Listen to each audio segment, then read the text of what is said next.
Green people, crab people, blue heavy metal people. Green people, crab people, blue heavy metal people.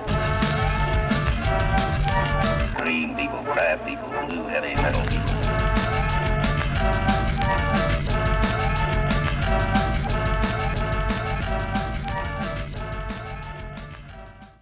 Hey there guys, this is me Malorian, and this will be another War Machine Battle Report. And we're now on to Game 3 of the King of the North tournament. And this one here will be up against Andrew, and he's here with his Menoth. Now we were looking at this, my last two games I've been playing Texas, and I've been waiting to play the Buccaneers. You know, I brought the Buccaneers up for a reason, but they weren't a good fit for the first two games. Now, this is perfect. This is exactly what I want them for.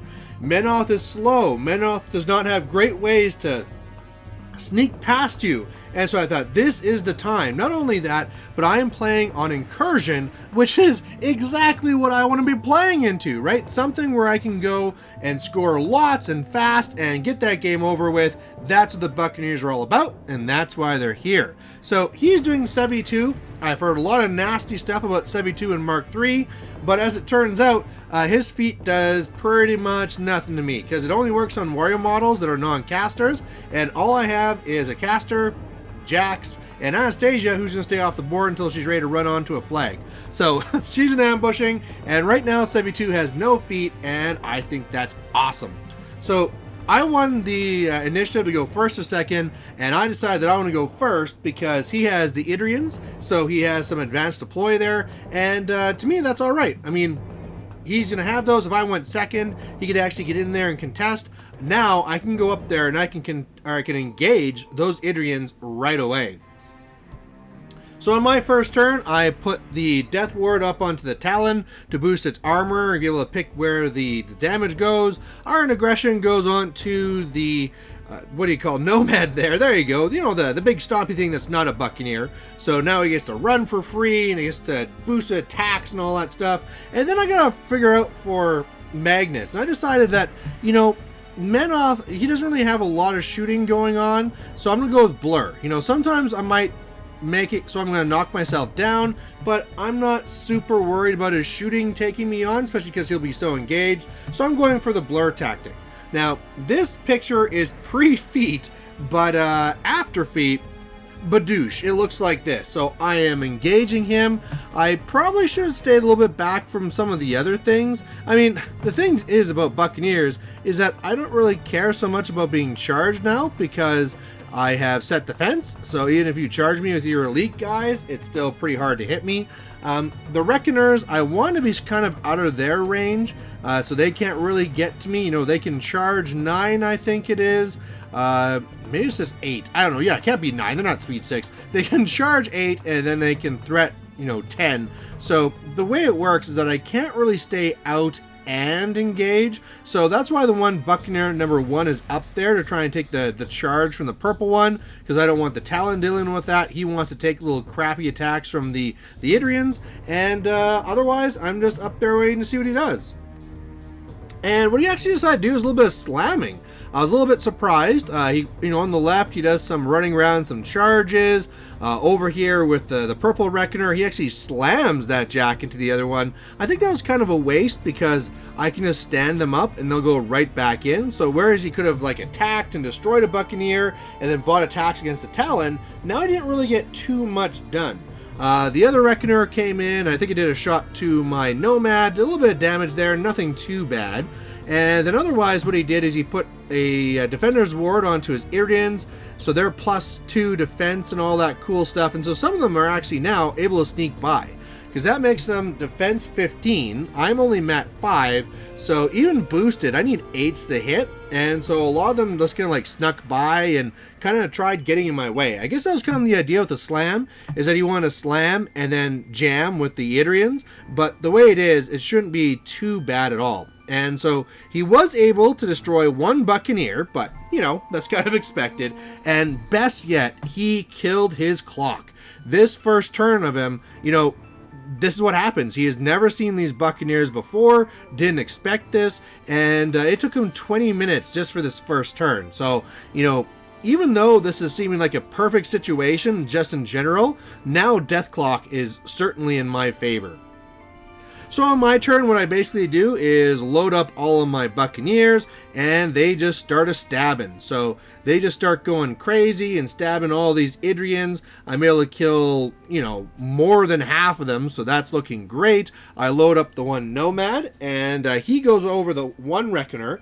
I was hoping to actually take him out just with the Nomad. I mean, Reckoners are tough. Maybe I was expecting too much, but I did come short, but that's okay, because one of the Buccaneers was able to come in and finish it off. Otherwise, I'm just gonna keep on going at him. And I mean, Magnus is further up there so that he can be passing around next turn and getting all that free focus, because it's so awesome, guys. Being up here around your Buccaneers and at the start of your turn, putting out somewhere between like 16 and 10 free focus is crazy. And so I've done a lot of the work already, but I thought, hey, let's just keep on pushing that. So one of the things he does, though, is he starts spending some time in the tank, and he has a plan. So he really plans it out with the proxy bases, and basically comes on here and is able to sneak through with his one arc node. So take some free strikes. I was really hoping to take out the arc node, but that did not happen. So I'm a little bit worried. There's an arc node here right by Magnus. And then I love this. So he goes with the Reckoner, and the Reckoner goes to move over, and I'm like, okay, do you want a free strike? He's like, yeah, it's a free strike.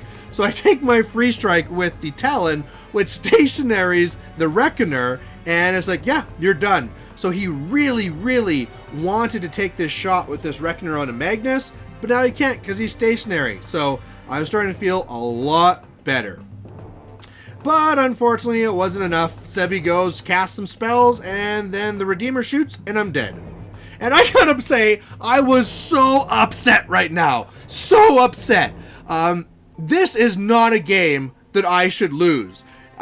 This is a perfect thing for the Buccaneers. I mean, nothing against Andrew. He's a really good player, knows his stuff, but I dark horsed him. He didn't see the Buccaneers coming. Perfect scenario, perfect situation, and in typical Malorian fashion, just because I wanted to get greedy and get up there, Magnus gets killed. I could have knocked myself down, so I could have been targeted. I could have just ran away, so I'd have the distance. I mean, really, like I said, I was so far ahead on Death Clock and attrition that the thought of me losing this game is crazy, and it's only going to happen if I get my caster killed, and I let it happen.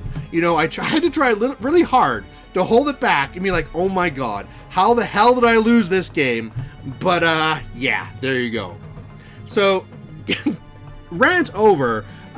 It was a really good play on his part, right? I really always underestimate the damage that people can do to me.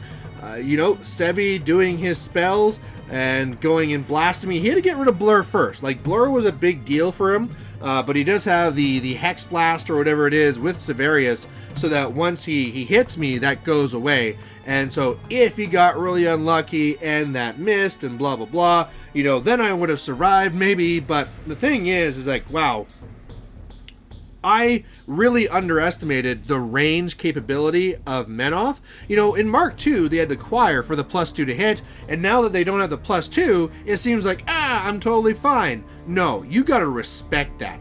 I should have either put myself at that wall. Like, that's a better idea than what I did right now, but even better, Buccaneer number 3 could have knocked me down. Or, best yet, I could just ran away. There was just no reason for me to lose this. And I mean, at the end of this, this turn for him as well took like another 20 minutes. So this is definitely one where, like, how do you come back from this? If Magnus doesn't die, he just can't kill enough, right? Even if the Reckoner comes up here, and I mean, probably the best play for the Reckoner normally was going to be to go after the Nomad. I mean, that's why I was kind of turned there, so I was hoping to stationary him going the other way. But yeah, past that, I just bog things down, start scoring wherever, and unfortunately, I pooched this one. So I feel so dumb. Now in the tournament, I am 1-2. I am definitely out of the running for any of the prizes, except for maybe Best in Faction, and I have now to win the last 2 games. I I said that if I got 3 and 2, I could live with myself, but I was really shooting for 4 and 1. Well, what a joke that was. You know, first game, I get crushed. Second game, I almost lose because of Proteus surprising me. And then here, I'm just an idiot and I get my caster killed. So, I was really ready to do some drinking at this point, and luckily that was kind of the plan with being out here at Grand Prairie. But yeah, thanks for watching, guys. Unfortunately, this is not the Buccaneer game you're hoping to see, but you get to all laugh at me. So make fun of me in the comments, and we'll catch you later. Bye. Hey there, if you liked watching this video, please go down and give it a like down below you here. And if you have any concerns or questions or comments, please put those in the comment section as well. You know, the best way for me to give you what you want to see is if you tell me what you like seeing and what you don't like seeing. So otherwise, thanks for watching, and we'll catch you later.